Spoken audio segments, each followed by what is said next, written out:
ओम वेद रहस्य तीसरा भाग। अमैथुनी सृष्टि सब प्रकार की होती है। अमैथुनी सृष्टि में केवल मनुष्य ही नहीं उत्पन्न होते, किंतु पशु पक्षी इत्यादि सभी उत्पन्न होते हैं। ये भिन्न भिन्न योनियां क्यों उत्पन्न होती है? इस प्रश्न का उत्तर वैशेषिककार ने उनके पिछली सृष्टि में किए हुए कर्मों की भिन्नता दिया है। महाप्रलय होने पर वैशेषिककार के मत में किसी दिशा अथवा स्थान में कोई प्राणी किसी योनि में भी बाकी नहीं रहता, इसलिए अमैथुनी सृष्टि का होना अनिवार्य है। फिर उसने एक जगह लिखा है कि प्राचीन आर्य प्रथानुसार अमैथुनी सृष्टि में उत्पन्न होने वाले व्यक्तियों को पिता के नाम से नहीं पुकारते, जैसे भरद्वाज का पुत्र भारद्वाज, बल्कि उत्पन्न होने वाले व्यक्ति के मूल नाम ही लिए जाते हैं, जैसे अग्नि, वायु, आदित्य, अंगिरा तथा ब्रह्मा आदि। इसलिए कि इनके कोई माता पिता नहीं थे। उसने अपने मत की पुष्टि में अमैथुनी सृष्टि के होने के बाद वाद को आवश्यक बतलाते हुए उसके वेद से प्रमाणित होने का भी उल्लेख किया है। वेद में एक जगह अमैथुनी सृष्टि में उत्पन्न मनुष्यों को संबोधित करते हुए कहा गया है, हे समस्त प्राणियों, तुम न शिशु हो न कुमार, किंतु महान अर्थात युवा हो। नैमित्तिक ज्ञान। जब अमैथुनी सृष्टि होने के कारण ज्ञान देने वाले माता पिता आदि नहीं होते, तो उस समय वह ज्ञान किस प्रकार प्राप्त हो? इस प्रश्न का उत्तर न मिलने के कारण ईश्वरीय ज्ञान प्राप्ति इल्हाम की कल्पना की जाती है।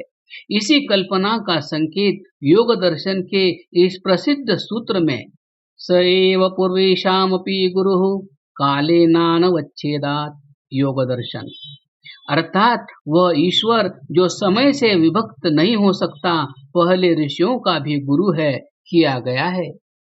ऋषियों के दो भेद।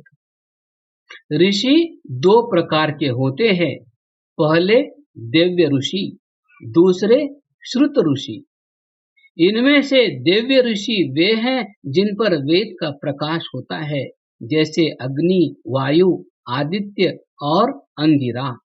श्रुति ऋषि वे हैं जो दिव्य तथा अपने से पहले श्रुत ऋषियों से शिक्षा पाकर ऋषि बनते हैं। इन्हीं दोनों प्रकार के ऋषियों को पूर्व और नूतन ऋषि भी कहा जाता है।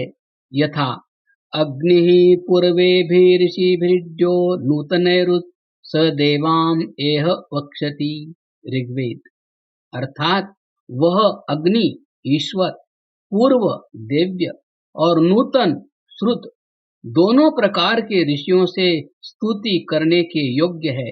दिव्य ऋषियों का प्रादुर्भाव जगत के प्रारंभ ही में एक बार हुआ करता है, वे बार बार नहीं होते, परंतु श्रुत ऋषि बराबर होते रहते हैं।